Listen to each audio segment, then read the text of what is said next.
Welcome, everybody, to the Cone of Shame Veterinary Podcast. I am your host, Dr. Andy Roark. Guys, I have a good episode today. It is a timely episode. I am talking to Dr. Vaught and Sarah Mills from the Maine Veterinary Medical Center, which you may recognize from a recent PR social media disaster. These guys have been through the ringer of sort of public shaming, cancel culture aimed at veterinarians. They have a lot of perspective right now on cyberbullying. Their staff was really put through a lot. There were death threats, things like that for their hospital. I think that this is something that happens more than we like to admit to veterinarians and veterinary hospitals. And I think that hearing their story is really interesting. And I think it's valuable for people to recognize that this can happen. It happens to veterinarians who don't do anything wrong. And who are just trying their best, and no one's a monster here as far as the pet owners or the staff or anything. We deal with emotional cases, and we live in a world where people online can be keyboard warriors and not really forgive or even try to understand the whole story before they react. And so anyway, this is super timely, super topical. It is a sad story, but there's hope at the end, and I hope that sharing this with everybody is going to maybe help some practices out that have to deal with PR nightmares, and that will also sort of give maybe some pet owners some perspective on what it looks like from the veterinarian side when you hear a story that breaks on the news or on the media that paints them in a negative light. So anyway, guys, let's get into this episode. This is your show. We're glad you're here. We want to help you in your veterinary career. Welcome to the Cone of Shame with Dr. Andy Roark. Welcome to the podcast, Dr. Meghan Vaught and Sarah Mills. How are you guys doing? We're great. How are you?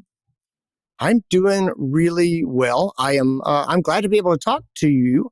For those who don't know you, Dr. Vaught, you are an emergency critical care specialist. You are the ECC service director at Maine Vet Medical Center, and you were the doctor on the case of a recent PR nightmare that you guys got to deal with.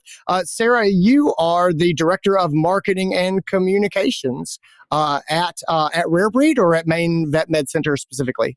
At Rare Breed, but since they're part of our group, then also in Gotcha. Perfect. Well, thank you guys both for being here. We met just about 2 weeks ago in the worst of circumstances when Maine Vet Medical Center was really being publicly shamed. I think it's probably the best way to say it from a social media standpoint. You guys had that nightmare situation where the members of the public reacted to a case that you saw in a over-the-top way, culminating in death threats for you and the staff, and just a general horrible nightmare experience. And Meg, you reached out to me and said, hey, we're going through this and coming out the other side, and we don't want other people to have to experience this. We want to see what we can do to address this in the future and see what's possible. And you guys were already working on things to try to help other practices that might have experiences like this in the future. And I think what you're doing is wonderful. I want to be super supportive because this is something I've seen in the past many, many times. And I've reached out to some practices that have been through it to try to give them some support as you sort of weather these storms. But I thought that having you here to talk would be, one, I think it'd be informative for people. But two, these types of things happen. I think they're going to continue to happen in vet medicine. And I want people to know that they're not alone in the world. And so I think sometimes by sharing experiences, we can help people. We can help people later on say, oh, well, I'm not the only one. This has happened to others. And they turned out okay. Right, for sure. Yeah. Thank you so much for having us. And, it is so important to kind of take our experience, and hopefully no one has to go through it again. But we know it happens so often, unfortunately, and hopefully not to this extent. But to share what we have learned through this terrible episode and try to shift it into something better. Yeah, I agree. I think that is a worthy goal, and that's what we're going to go for. So why don't you guys start? I'm going to just open up to you with this very broad question for anyone who is not familiar. What happened? What are we talking about? Yeah, so we recently had a case here of a dog who unfortunately needed emergency surgery and unfortunately wasn't able to be done with his pet parents. We went through a lot of steps to try to get the best care that we could for him, and kind of keep him with his family. And ultimately, certainly things were progressing. His overall state was progressing, and what he was going through in those moments. And so we were posed with the question, as I think a lot of veterinarians are, as well as the veterinary support staff, of euthanasia. And there isn't always the option to have a surrender, but that was thankfully an option for us, as well as something that the family was open to. And so we did look at those options together as a team.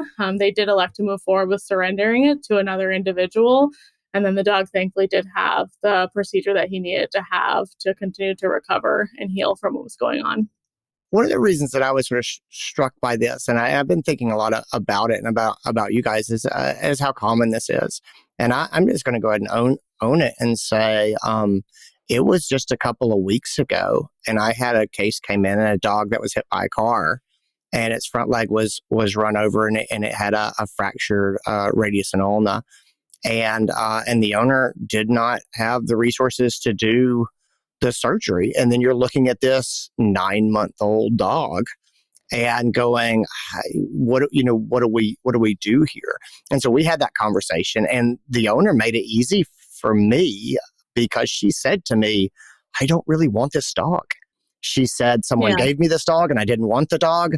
And then I said, well, then why don't you surrender the dog and I can find someone else who will pay for the surgery and do it. And so I had just gone through that exact case into some level that you guys went through a couple of weeks ahead of time. And so I think that's one of the most important things in this conversation is having a change of ownership it is a tool in our toolbox to get pets care when finances are not available. And it has been for generations. It has always been, hey, you can't afford this. I don't want to put the dog down. You don't want the dog to be put down. Can we find someone else who would take this pet? Now, I think that's an interesting sort of ethical conversation. We've all wrestled with that. But it has been fairly commonplace in our profession of this is a way to get care. One of the things I think is important about your position and kind of this story, without getting too much into the specific details for obvious reasons, you guys, this was not, and I just want to be clear, this was not the case where the vet says, we'll take the dog and we'll give it to one of our staff members. This was a thing where you had someone else who said, I will pay for this significant surgery and take this pet. And I really think that that's important to note. I have in the past, I have very much wrestled with the trick that I've seen many vets do, where they say, okay, you can't afford this. Well, just give us the dog, and then I'll give it to one of the staff. And the pet owner understandably says, well, if you're just going to give the dog, if you're going to do the surgery for free and give the dog to someone, why don't you give it back to me who loves it and wants it? And I just want to make the point very much, that was not the position you guys were in. You had someone else who said, I will pay for this. But it will be a change of ownership. Yep, exactly. And so, so that's how all of this sets up. And we have another party who's going to come in and pay for ownership. The pet owner went through, signed over all the paperwork, and said, we're going to do this. This is most important to us that we get this surgery done. And I also want to be clear here, because I think this is an important part of the case as well. We're not talking about a $900 surgery. No. We're talking about a 5-figure surgery. Correct? Yeah. I mean, at a baseline, based on his injuries, he had a septic abdomen and a pylothorax and penetrating foreign material. He was going to need to very easily be, a $10,000 at the minimum, and a long recovery based on what his injuries were. And then depending on the extent or the progression, certainly we never know what those complications could look like from underlying sepsis. Yeah. And so I think I always think it's important in these conversations when we start to unpack this is to give some empathy to the pet Of owner. course. You know what I mean? And say, hey, most of us don't have 10 grand, in a savings account that we can just bust out. And we know that most pet owners don't have pet insurance that, less than 1% does. And so, I think most of us can at least be understandable and say, oh my gosh, what a horrible situation to be in when you say, I want to do this. I care about this pet. I don't have $10,000 minimum that I can just spend on this.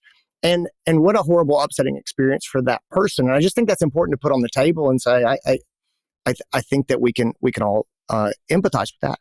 And so what happens next is kind of what I think I want to unpack really and start to think about what does this mean for vet medicine?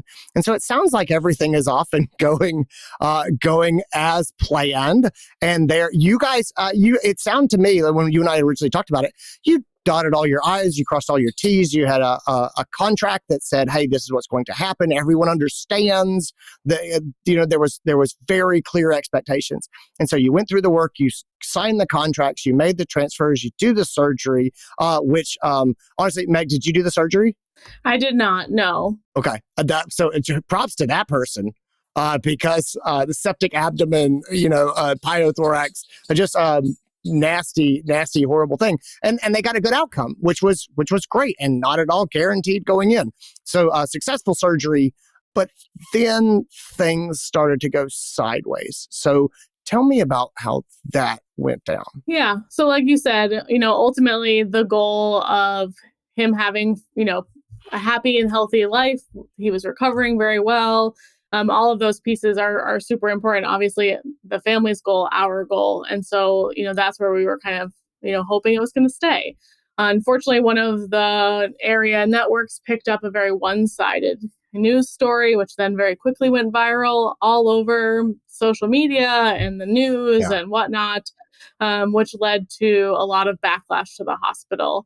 We had thousands and thousands of phone calls that were threatening and harassing on a single afternoon, which led us to shutting down our phone systems and being creative about how we could still continue to provide the very best care for the patients and clients that do truly still need to be seen in those moments, while also trying to kind of support each other in this crisis. Yeah.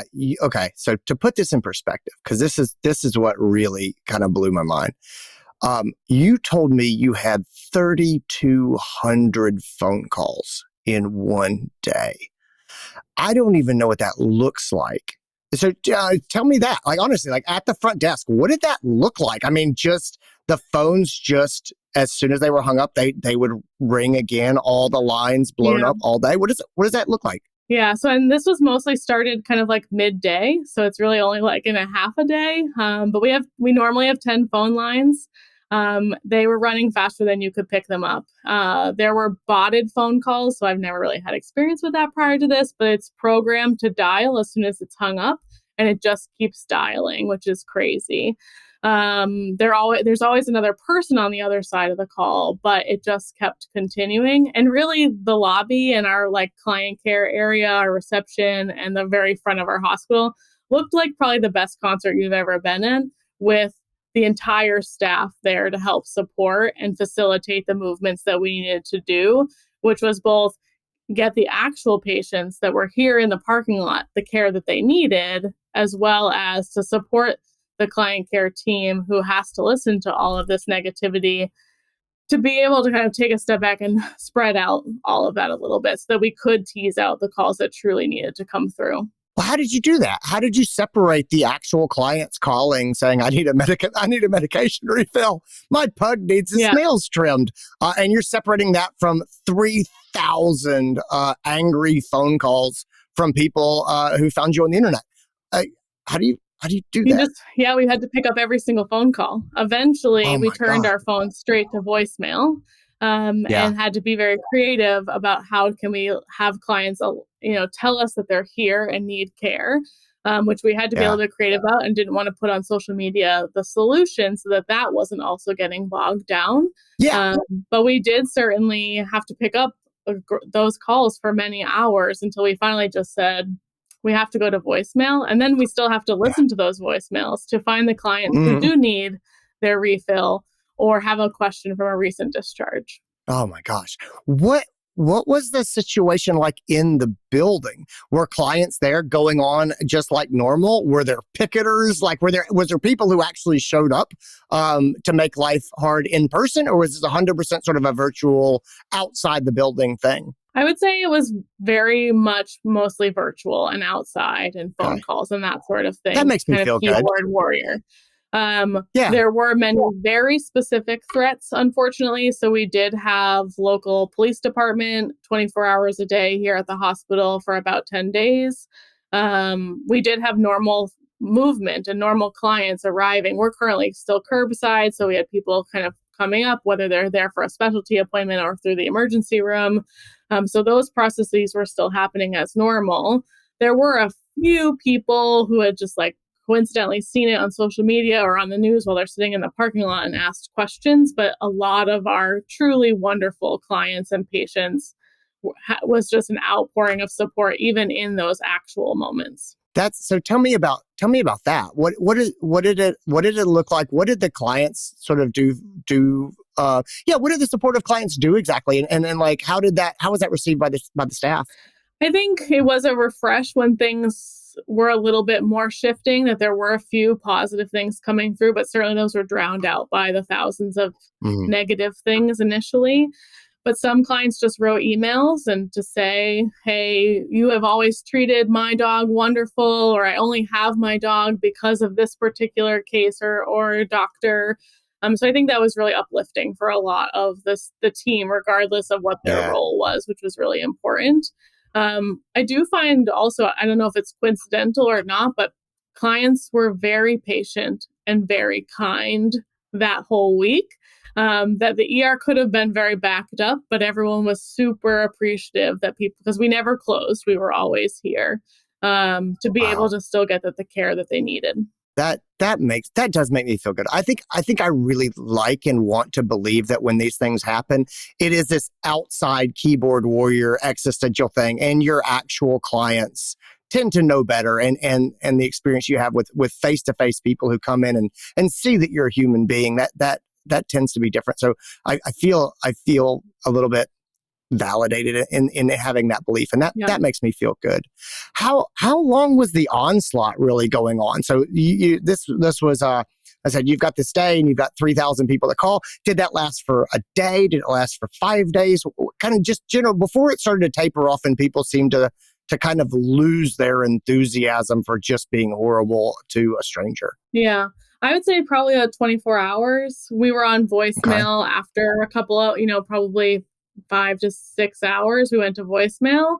It really did kind of the volume tapered off after that 24-hour period. We still were getting some intermittent calls for probably about a week, but not to the volume as that we had initially. Okay, that's good.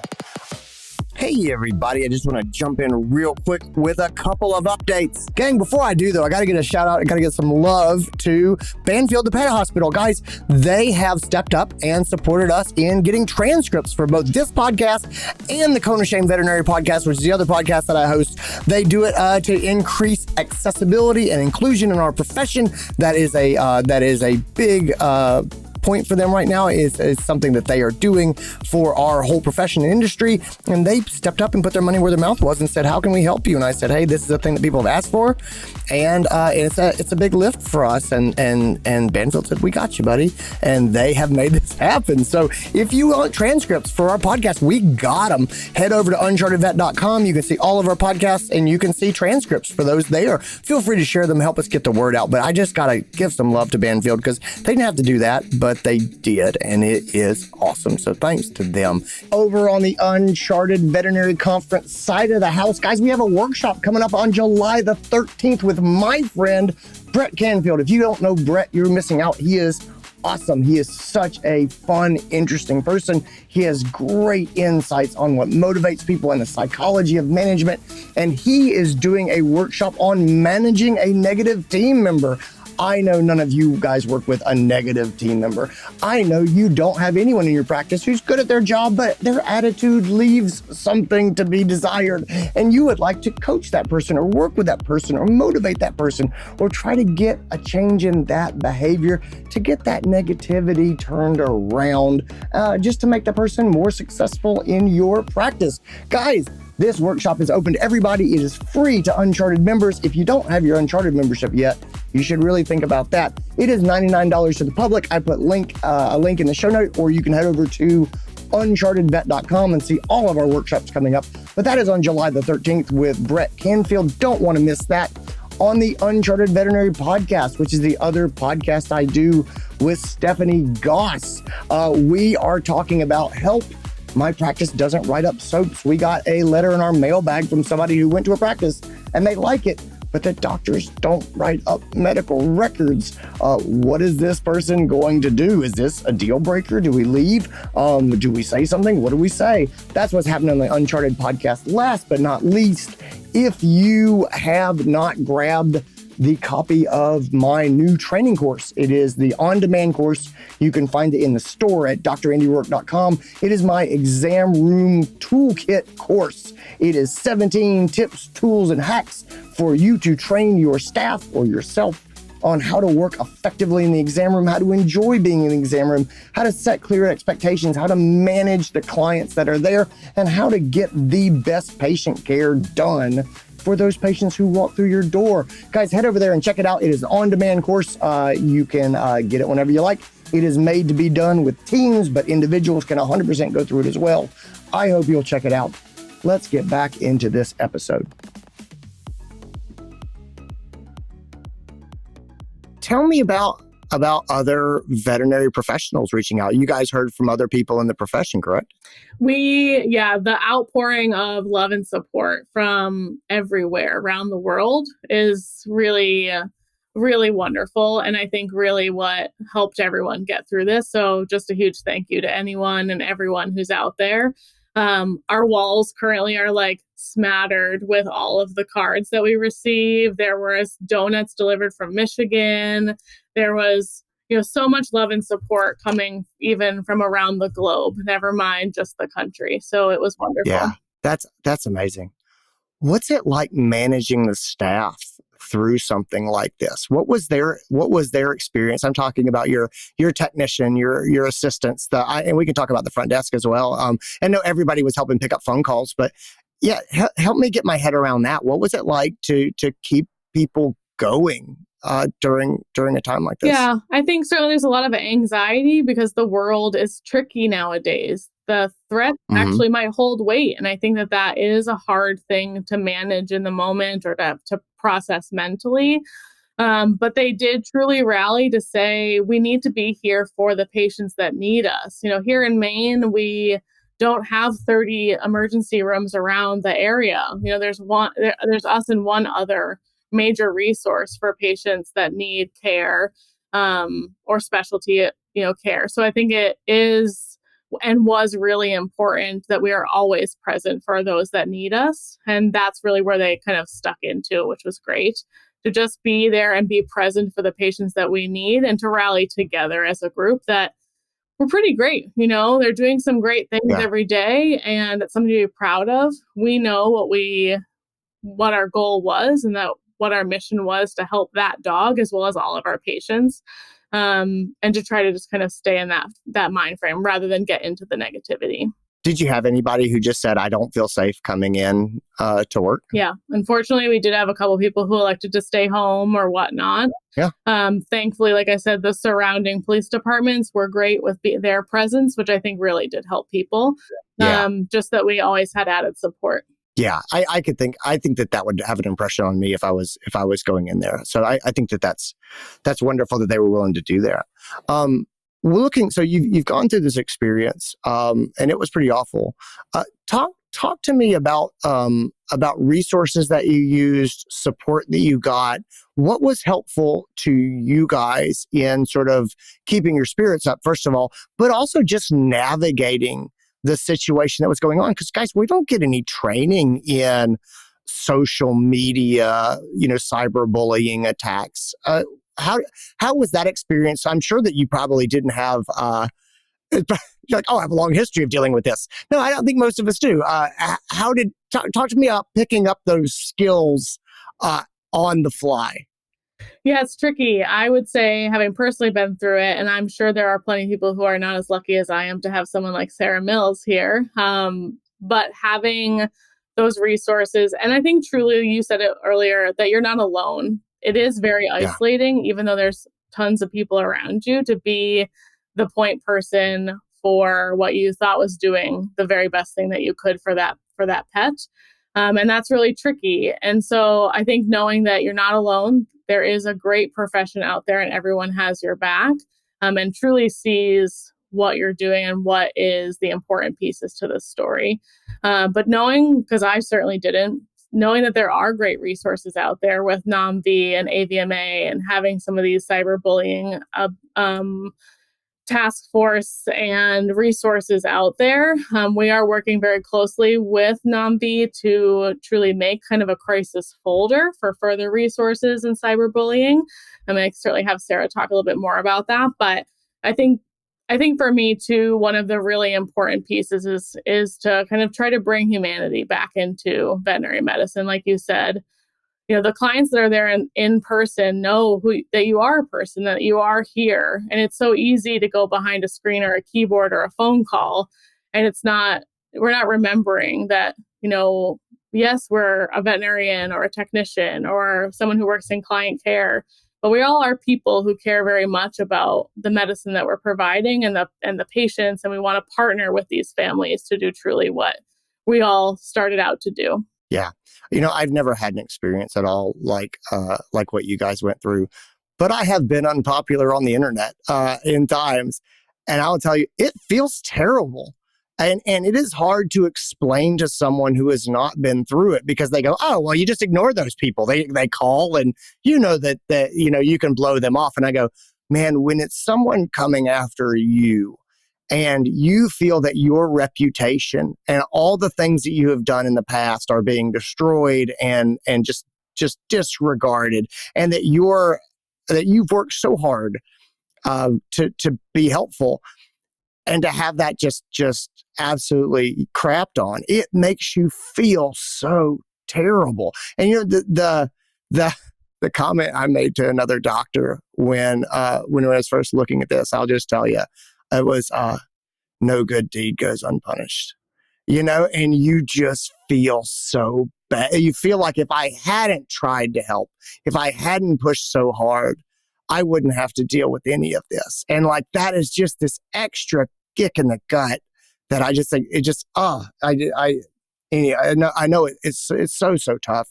And so that's why I think it's so great that you guys are talking about this, just to let people know, because man, it feels so isolating to have what feels like a horde of people. And it's actually 6 people, not in your case. In my case, it's actually 6 people supporting each other and telling me I'm terrible. But man, it's hard. If you haven't been through it, you don't realize how, like, what caveman instincts take over, as far as like, oh my gosh, I'm going to be destroyed, and this is the end.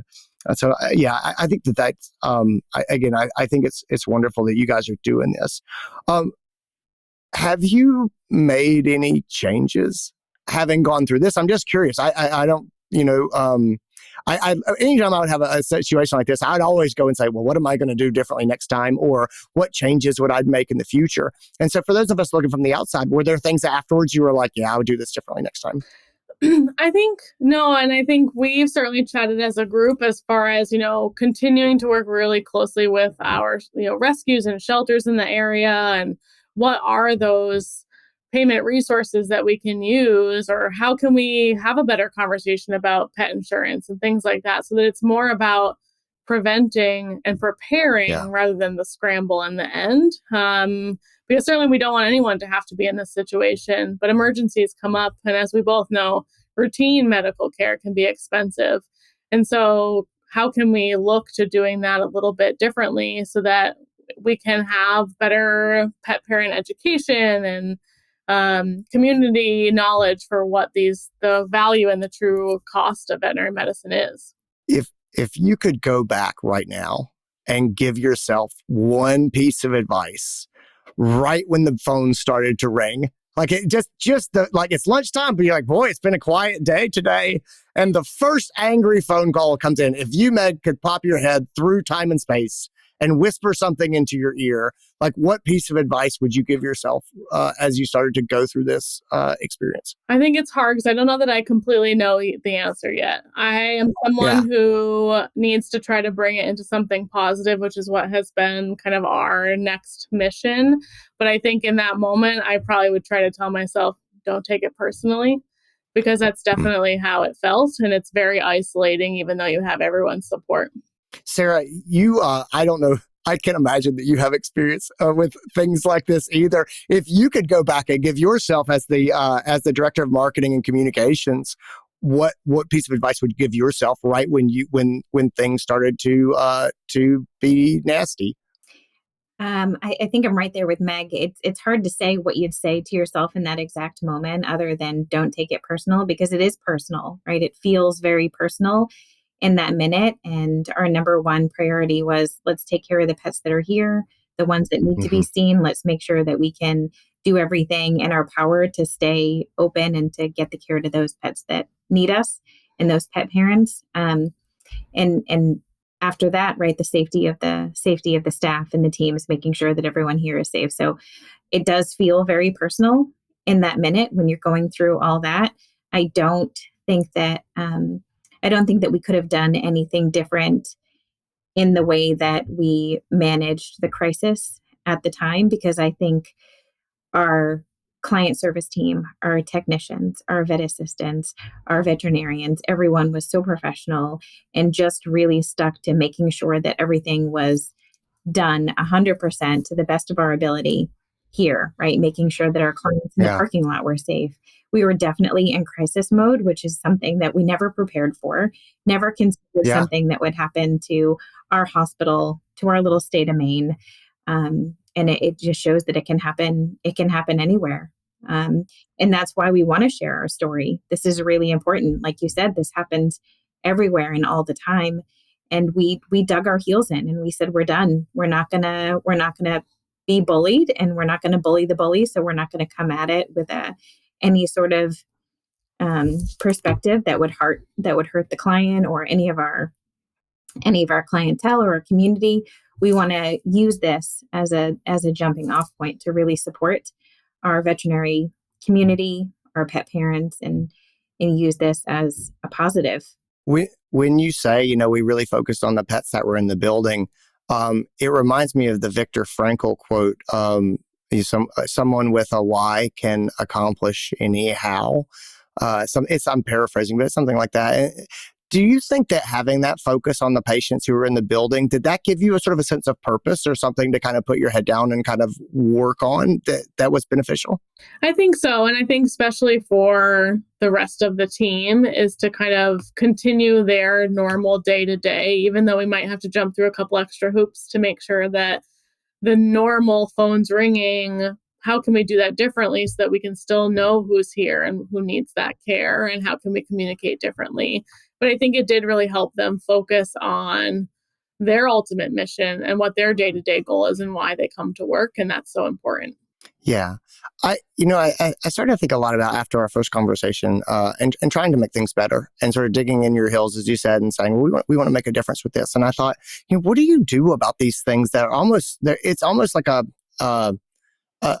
freak of nature, sort of occurrence where you say, I don't, this was this massive external event and it was kind of a lightning strike, unlucky. And you go, what do you do about that? And I sat and I thought with it for a long time. And I think what I took away from sort of what you're trying to do, and I guess what I would sort of say as an optimist is to say, I do believe that we can decrease the probability of things like this happening. And I do think that we can decrease the severity when they happen. And we do that through setting expectations, having resources available, by talking to pet owners and kind of generally letting people know what we're trying to do and how we're trying to care. But then also to your point about having conversations of how do we make care affordable or keep it affordable, or what do we do, to help people with payment options and things like that. And so talk to me a little bit about how you transitioned. Once you kind of gritted your teeth and said, we want to use this and turn it into something positive and make it good for the profession. Where's that path sort of taken you? How have you moved forward?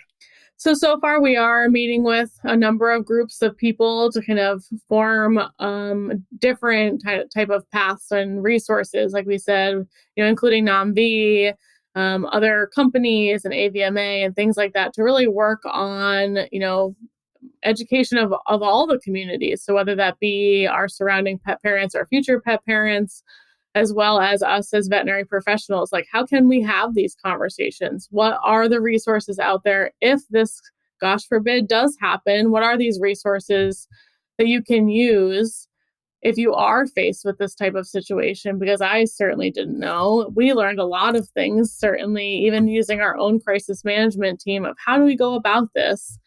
And who can you rally from a media standpoint and who can you not? Those sorts of things, I think, are really important things of how to go about the different virtual parts of the world that are so not tangible and not something that you can really sort out easily when it's rapidly progressing, seemingly kind of out of control. So that is where we are hoping to go, is to kind of continue these conversations and continue to, use this newer case and this platform to be able to strike a little bit of a positive change. And hopefully it's not just a little, but we can really try to help spread the word about those payment resources, like you said, or pet insurance.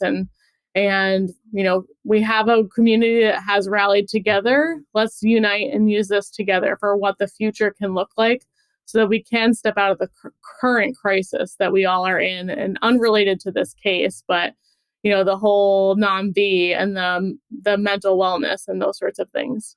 Yeah. For those who are not familiar, NOMV is the Not One More Vet group. Just in case anyone's not familiar with the acronym. Sarah, talk to me a little bit about the crisis folder. What does that look like? Give me some insight into what that will be and how people would access that. Sure. So when we were in the thick of everything, we were definitely in panic crisis mode. There are a lot of resources that are out there that people have pulled together from their own experiences, but we didn't know about them. We really had to rewrite the book for our own situation.